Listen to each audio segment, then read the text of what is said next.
pesaing dari kami. Tapi dalam hal ini kita nggak pernah bersaing, tapi kita bersinergi. Karena kita sama-sama di dunia pendidikan ya, jadi kita bersinergi.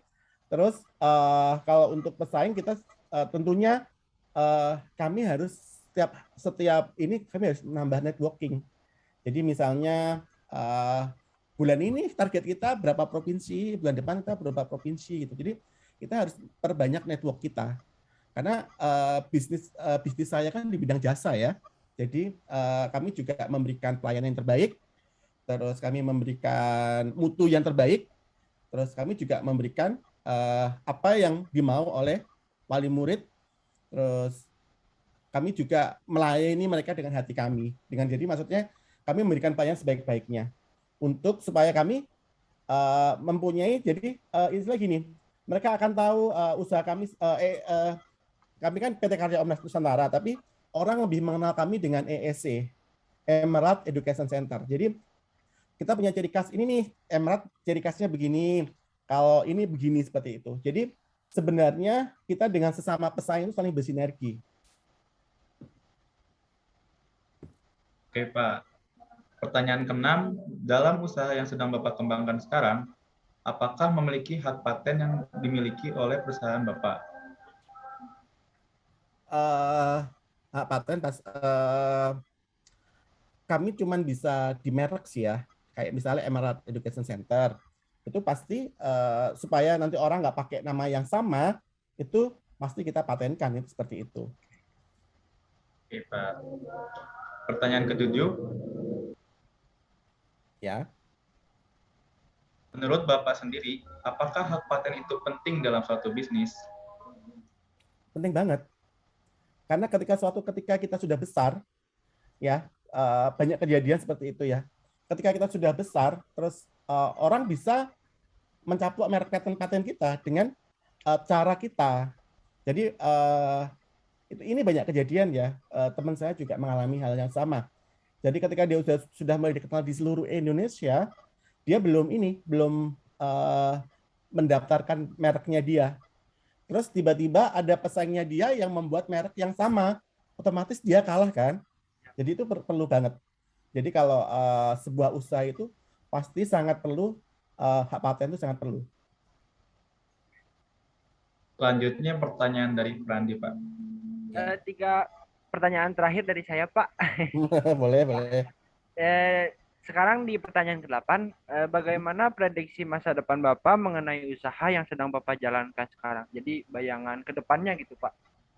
Untuk ya. Tentu kalau kita sebuah usaha pasti kita memproyekkan ke berapa tahun lagi akan seperti apa, Ya, seperti betul. itu kan.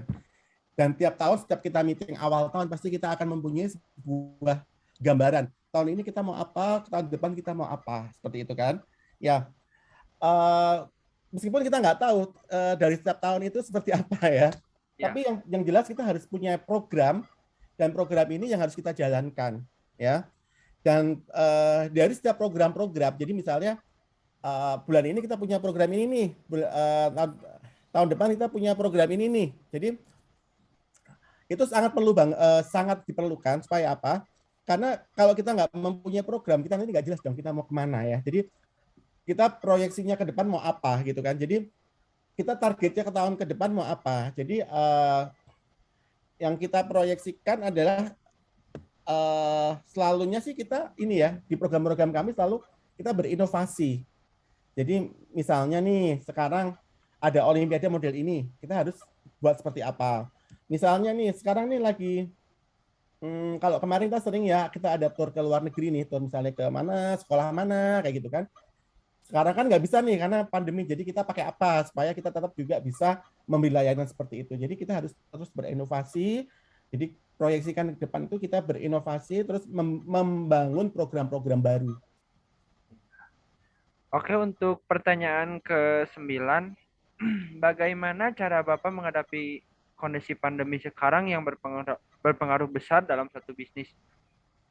Ya, saya tadi udah bercerita dari awal bahwa pandemi ini sangat ini ya, sangat memukul ya. Memang saya sudah bercerita bahwa di awal-awal pandemi kami sempat kelimpungan ya, kami mau buat apa, kami mau seperti apa gitu kan. Tapi yang yang apa namanya yang saya ceritakan tadi, inovasi itu diperlukan. Terus apa namanya untuk saat ini ya apa yang bisa kita kerjakan. Jadi semuanya kita lewat online kan. Ya. Jadi sekarang kita semua kegiatan kita via online, via Zoom ya. Terus bagaimana juga menciptakan kita bisa berolimpiade, anak-anak bisa mengerjakan soal, tapi itu di situ mereka bisa jujur kayak gitu. Jadi di tengah pandemi ini memang gini, income kita turun pasti, tapi minimal kita nggak turun-turun banget.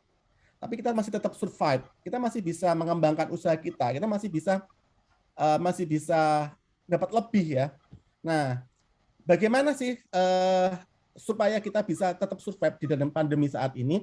Yang utama itu ya tadi berinovasi, terus apa namanya kita harus punya trik, kita harus punya cara bagaimana supaya ini tetap jalan. Jadi yang kita lakukan saat ini adalah ya online. Tapi puji Tuhan dalam online ini yang tadinya mungkin kita hanya beberapa kota, beberapa provinsi, sekarang semua bisa menjangkau. Jadi dalam satu hari ya, misalnya saya ngadain, misalnya saya mengadain pelatihan ini nih, seluruh Indonesia bisa ikut. Kalau dulu kan paling hanya beberapa provinsi, misalnya kita harus datang ke sana, datang ke sini. Sekarang kita nggak perlu. Jadi cukup dalam satu hari itu kita bisa melayani dari 34 provinsi Indonesia. Berarti untuk pengurusannya lebih mudah online ya Pak ya? Sebenarnya lebih mudah online, sebenarnya. Sebenarnya sangat lebih dipermudah dengan online. Tapi kalau dari jumlah peserta dan lain sebagainya, itu jelas jauh berkurang ya. Jadi sekarang ini istilahnya gini, kita masih bisa survive, tapi nggak bisa mendapatkan sesuatu yang lebih besar ketika kita offline. Ya. Jadi makanya kita berharap supaya pandemi ini berlalu dan kita juga bisa seperti dulu lagi. Amin Pak.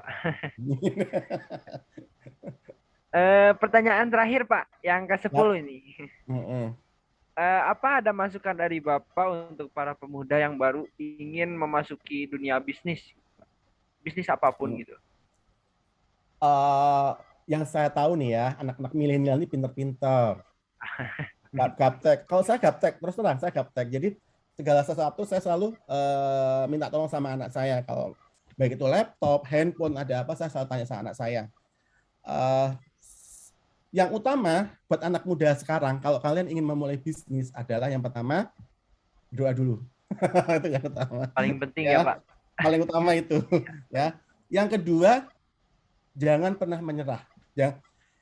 Gagal itu biasa. Saya juga sering gagal dulu. Gagal bangkit lagi.